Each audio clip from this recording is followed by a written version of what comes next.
Hi, my name's Tom Elliott and welcome to another financial markets update for Hodges Real Estate. Well, the Reserve Bank has left official interest rates on hold again at just 1.5%, which for a long time now has been a record low in Australia. But the RBA has a very difficult task at the moment. On the one hand, the Australian dollar is really much too strong. It's around 79.5 US cents. This is bad for exporters, bad for farmers. However, at the same time, the housing market continues to go from strength to strength, particularly in Sydney and Melbourne.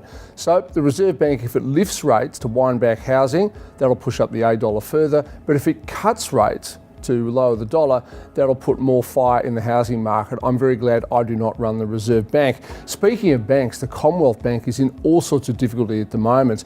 Investigative journalists have found out that a lot of money laundering apparently has been going through the CBA, and this, if proven, and it looks like it is true, is going to have two definite results. One is there will be a Royal Commission into the banks. Now, this is a pet project of the Labor Party under Bill Shorten. The Liberals have been resisting it, but I think it's probably going to go ahead now. Money laundering is a very serious offence. Now, speaking of Bill Shorten and the Labor Party, and we have to look at what they're saying because they're doing so well in the opinion polls.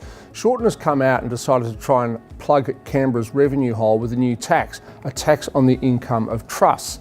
Now, previously, trusts do not pay tax, they distribute money to taxpayers. Shorten has said, let's tax all trust income at 30%. A couple of unanswered questions. How does that square with the cut in the small business tax rate for companies down to 27.5%?